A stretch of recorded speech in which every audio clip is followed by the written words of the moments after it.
சொந்தங்கள் அனைவருக்கும் அன்பார்ந்த வணக்கம். அனைவரும் சந்தோஷமாகவும் ஆரோக்கியமாகவும் இருக்குவீங்க அப்படின்னு நம்புகிறேன். நானும் ரொம்பவே சந்தோஷமாக இருக்கிறேன். இப்போ வாங்க இந்த பதிவுக்குள்ளே போகலாம். இந்த பதிவு வந்து செவ்வாய்க்கிழமை செவ்வாய் ஓரையில் வந்து வெத்தலை தீபம் ஏற்றி நான் வேலுக்கு அபிஷேகம் செஞ்ச வீடியோ தான் இது. இப்போ நம்ம சேனலை முதல் முறையாக பார்க்குறீங்க அப்படின்னா சப்ஸ்கிரைப் பண்ணிக்கோங்க. பெல் பட்டன் கிளிக் பண்ணி ஆல்ன்ற ஆப்ஷன் கொடுத்துக்கோங்க. வீடியோ பிடிச்சிருந்தது அப்படின்னா உங்கள் ஃப்ரெண்ட்ஸ் அண்ட் ஃபேமிலிக்கும் ஷேர் பண்ணுங்கள். இப்போ வாங்க வீடியோக்குள்ளே போகலாம். இந்த வெத்தலை தீபம் அப்படிங்கிறது முருகருக்கு செவ்வாய்க்கிழமை செவ்வாய் ஓரையில் நம்ம ஏதாவது வேண்டிக்கிட்டு, அதாவது நமக்கு இருக்கக்கூடிய கடன் பிரச்சனையாக இருக்கலாம், இல்லை குழந்தை வரம் வேணும், அப்படி இல்லை அப்படின்னா வீடு கட்டணும் அப்படிங்கிறதுக்காக வேண்டிட்டு இந்த இது வெத்தலை தீபம் ஏற்றுறது ரொம்பவே சிறப்பு. வெத்தலை தீபம் எப்படி ஏற்றலாம் அப்படின்னா, இந்த மாதிரி 6 வெத்தலை எடுத்துக்கோங்க. 6 வெத்தலை காம்பு கிள்ளிடுங்க. அதுக்கப்புறம் முருகப்பெருமான் சிலை படம் ஏதாவது இருந்தது அப்படின்னா அதுக்கு நல்லா கழுவிட்டு மஞ்சள் குங்குமம் வச்சுக்கோங்க.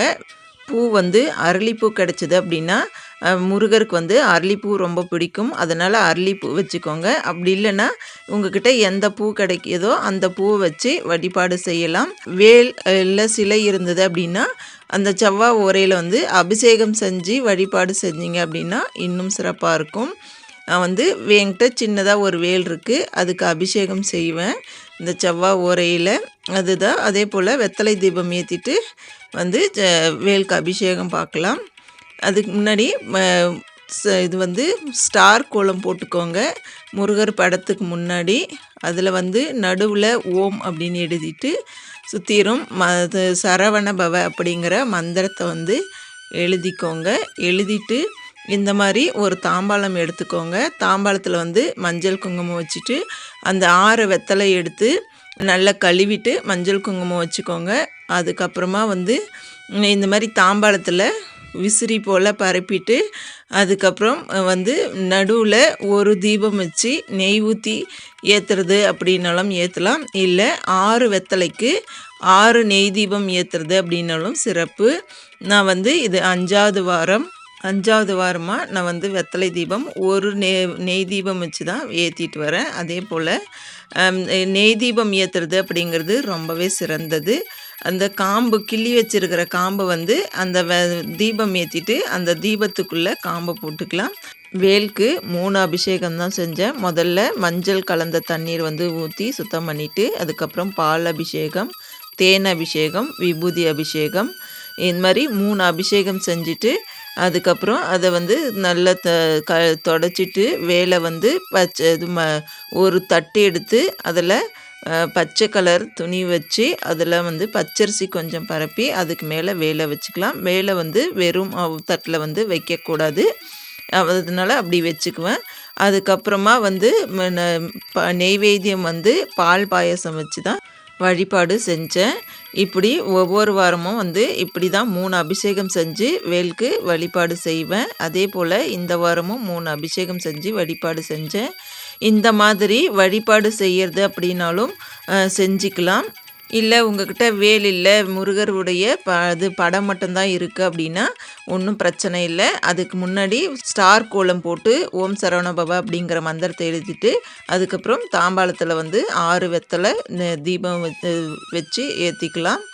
உங்கள்கிட்ட எது இருக்கோ அதை வச்சு சிறப்பாக அதை மனசார முருகப்பெருமானை வேண்டி என்னோடய பிரச்சனையெல்லாம் நீ தான் கடவுளே தீர்த்து கொடுக்கணும், உன்னை விட்ட எனக்கு வேறு யாரும் இல்லை அப்படின்னு சொல்லிட்டு மனசார முருகப்பெருமான்கிட்ட வேண்டி இந்த மாதிரி வழிபாடு செய்யுங்க.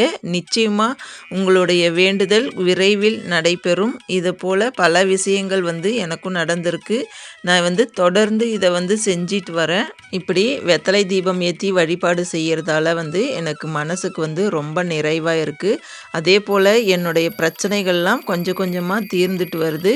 எல்லாமே நல்லபடியாக முடிஞ்சு நல்லதே நடக்கும் அப்படின்ற நம்பிக்கையோடு நான் இந்த வேண்டுதலை செஞ்சிட்டு வரேன். அபிஷேகமெல்லாம் முடிச்சுட்டு ஓம் சரவண பவ அப்படிங்கிற மந்திரத்தை சொல்லிகிட்டே நான் பூவால் அர்ச்சனை பண்ணிவிட்டு அச்சதெல்லாம் போட்டு வேண்டிட்டு அதுக்கப்புறம் வந்து நிலைவாசப்படியிலேருந்து பூஜை பண்ணிட்டேன். முதல்ல வந்து இயற்கையை பார்த்து இயற்கைக்கு நன்றி சொல்லிட்டு தீபம் காமிச்சு மனசார இது வேண்டிட்டு அதுக்கப்புறம் வந்து நிலைவாசப்படியில் வந்து பூஜை. அதுக்கப்புறம் துளசி செடியில் வந்து நல்ல துளசி அம்மாவை நல்ல மனசார வேண்டிக்கிட்டு பூஜை செஞ்சுட்டு அதுக்கப்புறம் தான் வந்து நான் சாமி ரூமில் வந்து பூஜை பண்ணுவேன். இது எல்லா தெய்வங்களும் எங்கள் வீட்டுக்கு வாங்க அப்படின்னு சொல்லிட்டு இயற்கை நன்றி சொல்லிவிட்டு நிலைவாசப்படியிலேருந்து பூஜை பண்ணிவிட்டு அதுக்கப்புறம் வந்து என் சாமி படத்துக்கிட்ட பூஜை பண்ணிக்கிட்டேன்.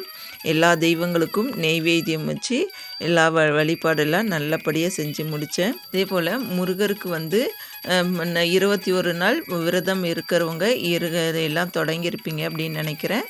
நான் வந்து இந்த விரத முறை வந்து இப்போ எடுத்துக்கல. ஏன்னா என் சூழ்நிலை வந்து கொஞ்சம் சரியில்லாமல் இருக்குது. அதனால் நான் விரதம் வந்து ஸ்டார்ட் பண்ணலை. நான் வந்து தைப்பூசம் வரும்போது வந்து அந்த ஒரு நாள் மட்டும் விரதம் இருந்து வழிபாடு செய்யலாம் அப்படிங்கிறதுக்காக நான் இந்த 21 நாள் விரதம் வந்து கடைப்பிடிக்கலை. அதே போல் விரதம் இருக்கணும் அப்படின்னு இருக்கிறவங்க மனசார முருகர் நம்ம வேண்டுதலை ஏற்றுப்பார், நமக்கு ஒரு நல்லது நடக்கும் அப்படின்ற நம்பிக்கையோடு தினந்தோறும் முருகரை வேண்டி நெய் தீபம் ஏற்றி வழிபாடு செய்யுங்க. நெய் தீபம் ஏற்ற முடியல அப்படின்னாலும் நல்லெண்ணெயிலாவது தீபம் ஏற்றி மனசார முருகரை வேண்டிக்கிட்டு இந்த வழிபாடு செஞ்சுட்டு வாங்க. அப்படி விரதம் இருந்து வழிபாடு செய்கிறவங்க வந்து தினமும் ஒரு முறை கந்த சஷ்டி கவசம் அப்படி இல்லைன்னா வேல்மாறல் படிக்கிறது ரொம்பவே சிறந்தது. வேல்மாறல் அது ஒரு மருந்து அப்படின்னே சொல்லுவாங்க. உண்மைதாங்க. நானும் 48 நாள் இது வந்து முருகருக்கு வேல்மாறல் பூஜை வந்து செஞ்சேன். உண்மையாலுமே சொல்கிறேன், அப்போ இருந்ததை விட இப்போ நான் ரொம்பவே நல்லா இருக்கேன். சில பிரச்சனைகள்லாம் தீர்ந்து நல்லதே நடந்திருக்கு. அதே போல் நான் எப்பயுமே வந்து தினந்தோறும் பிரம்ம முகூர்த்த பூஜை செஞ்சுட்டு ஒரு முறை வேல்மாறல் படிப்பேன். அதே போல் கந்த சஷ்டியும் ஒரு முறை படிச்சுட்டு அதுக்கப்புறம் தான் என்னுடைய மற்ற வேலைகள்லாம் நான் தொடங்குவேன். இது வந்து இன்னும் எனக்கு ஒரு பழக்கமாகவே வந்துடுச்சு. இந்த மாதிரி தினந்தோறும் காலையிலே வந்து பிரம்ம முகூர்த்த பூஜை வந்து நான் தொடர்ந்து செஞ்சுட்டு வந்துட்டுருக்கிறேன். அது பிரம்ம முகூர்த்த பூஜை வந்து செஞ்சுட்டு அதுக்கப்புறம் இந்த வேல்மாறலும் கந்த சஷ்டி கவசமும் படிக்கிறது ரொம்பவே சிறப்பாக இருக்குது. அது ஒரு நாள் படிக்காமல் இல்லை இருந்தாலும் வந்து மனசுக்கு ஒரு மாதிரியாக இருக்குது. படிக்கிறதால அன்றைக்கி ஃபுல்லாக நல்ல ஒரு பாசிட்டிவ் எனர்ஜி கிடைக்கிற மாதிரி எனக்கு ஒரு ஃபீல் ஆகுது. அதனால் நான் தொடர்ந்து வந்து இந்த வேல்மாறலும் கந்த சஷ்டியும் வந்து ஒரு முறை தினந்தோறும் படிப்பேன். இது படிக்கிறதால வந்து நல்ல பலன் கிடைக்குது அப்படின்னே சொல்லலாம். இந்த பூஜை செய்கிறவங்க விரதம் இருக்கிறவங்க மறக்காமல் இந்த கந்த சஷ்டியை படிங்க, வேல்மாறலும் படிங்க.